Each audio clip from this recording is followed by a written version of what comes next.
Today we're checking out another Brewstew video, Ghost Hunt. Now if you guys think ghosts are not real, I don't know, man. Maybe they are, man. You can't really be sure. Maybe they are real. Maybe you just can't see them. They don't affect you or anything, but they're probably watching you. I don't know, man. There's a lot of people who believe in ghosts. I have a lot of black friends who believe in ghosts a lot. And, you know, they kind of, you know, convinced me to believe in them a little bit. So, you know, man, I still kind of open my closet sometimes to make sure there's no ghost. But that's just me, man. Make sure to like, comment, subscribe, and let's go.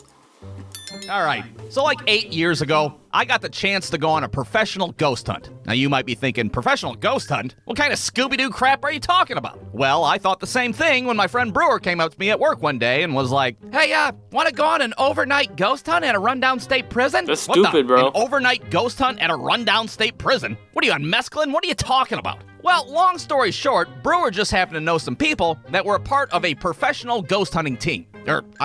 Professional ghost hunting society. Society sounds spookier, I guess. I don't know. Now, at the time, I wasn't aware of any professional ghost hunters, apart from the ones in the 70s that smoked pot in a van with a Great Dane. Yeah. And I can't say that a professional ghost hunt was at the top of my bucket list either. But I was like 22 years old at the time, so I was like, fuck it, I'll go for it. I'll go on a ghost hunt, possibly get possessed by the devil. What's the big deal? Now, this overnight investigation was at the former Mansfield State Reformatory in Ohio. And there's two things that you need to know about this place. One, it hasn't been operational for like 30 years, because apparently the prison was so shitty that the prisoners filed a lawsuit against the fucking state of Ohio. I didn't even know you could do something like that. They all just go into a courtroom one day like, hey, judge, this place is a shithole.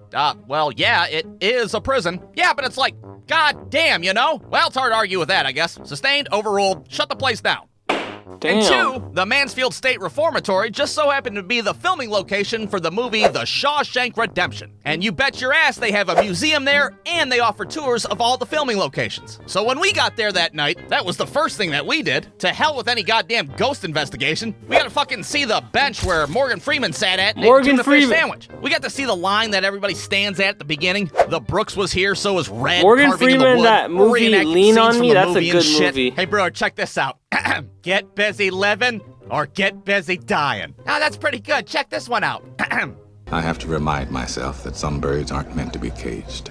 Their feathers are just too bright.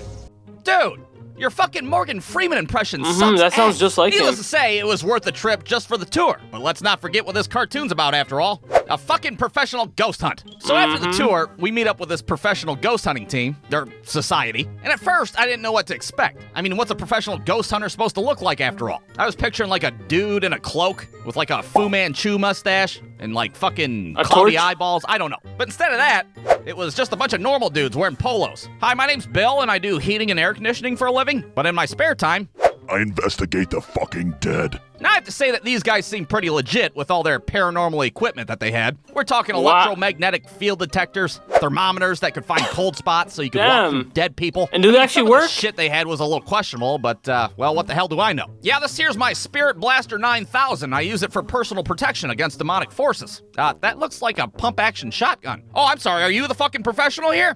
It's a goddamn Spirit Blaster 9000, all right? Don't say so anything. We break up into two teams, or, well, two mini societies, if you will. There's the Tim Robbins Mini Society, which would investigate the western cell block of the prison.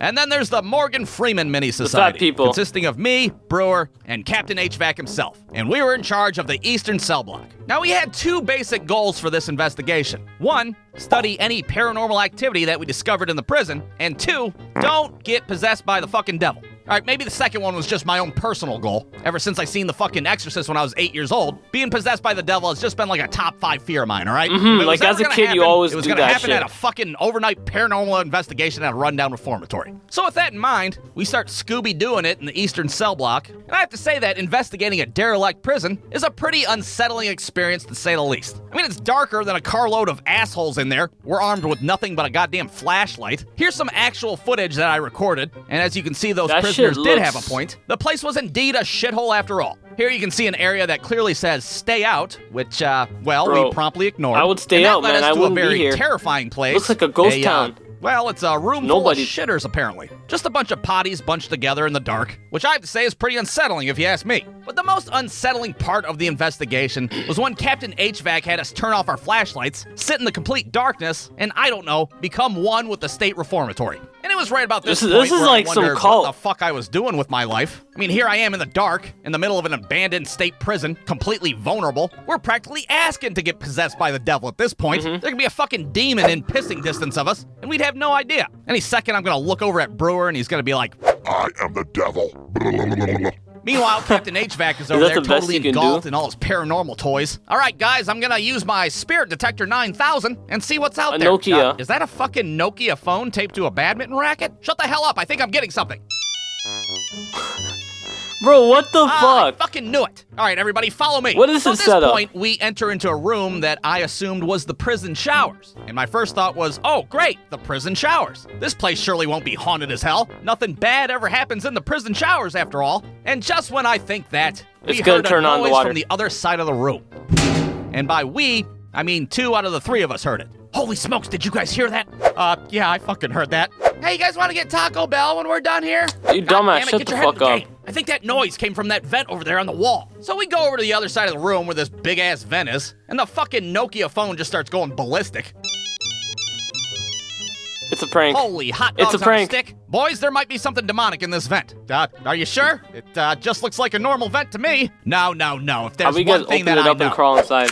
It's heating and air conditioning. Now, I don't care if you believe in ghosts or not. This was a pretty butthole-clenching moment, no matter who you were. The odds of somebody getting possessed by the devil had to have been through the goddamn roof at this point. Well, suddenly Captain HVAC whips out another one of his paranormal gadgets. All right, we're gonna have to use the Spirit Box 9000 and see if this presence wants to communicate with us. Now, I gotta say, the Nokia badminton racket was one thing, but this Spirit Box 9000 contraption was on a whole nother level. Somehow, this device allows spirits to talk to the living. I don't know what the science is behind it. Something to do with frequencies Is that a real and thing? electromagnetic, whatever the fuck. But somehow a ghost can form a word with this machine, and the machine says the word out loud for you to hear. It's basically a fucking speak and spell. But You know, for I dead wanna actually people. buy that. So he whips this bad boy out and was like, "Hello, we are the Morgan Freeman Mini Society. On a scale of 1 to 10, can you tell me how dead you are?" And I shit you not, as soon as he asked that fucking Spirit Box 9000 said one word and one word only. Yes. Murder. God, did that thing just say murder? Murder. I don't like this anymore. Murder. Murder. Murder! Blah. Oh my God! Nah, you didn't see anything. You didn't see anything. All right, that's not what really happened. I kind of wish it did. It would have made a better ending to the story. But instead, what really happened was that me and Brewer sat there for like 45 minutes and watched this guy have a conversation with a fucking vent, and this goddamn Spirit Box 9000 just uttered a bunch of random-ass words that made absolutely no sense. Porcupine. Popsicles. Pumpernickel. Pumpernickel? What the hell? Hang on, is this thing fucking calibrated right? Yeah, I don't know what late-night QVC infomercial this dude bought this It's thing always the from, but it was a 90s complete commercials pile of that sell the horseshit. weirdest Penguins. stuff. Pop-Tarts. Panama. What the hell? Why is it only saying Isn't this a P-words? murder? This thing is a piece of shit. So I Yep. think it's safe to say that we didn't experience any paranormal activity at the Mansfield State Reformatory. And that might seem disappointing at first, but well, on the plus side, nobody got possessed by the devil and did a fucking backwards crab walk down the steps either. So I consider the investigation a success. And you might be sitting there watching this like, you piece of shit. What an anticlimactic ending. Well, what can I say? Real life's not a goddamn Quentin Tarantino movie, all right? Feel free to take your ass down to your local Walmart and pick up a Ouija board, and you can go talk to the devil yourself and see if you get a better ending. Good luck with that shit. In the end, we survived the investigation of the Mansfield State Reformatory, and most importantly, we did get fucking Taco Bell on the way home. So it was a great night. So The end. Brewer had his way. But yeah, that was the video, man. The Brewstew ghost hunt, man. I'm never gonna go on a ghost hunt. Like, does it look like I'm trying to die? Hell no, bro. I'm not trying to die. But for real, man, this man's brave for going there. But comment down below if you guys want to go there too. Make sure to like the video, comment below, subscribe to the channel, and I'll see you on the next one. Peace out.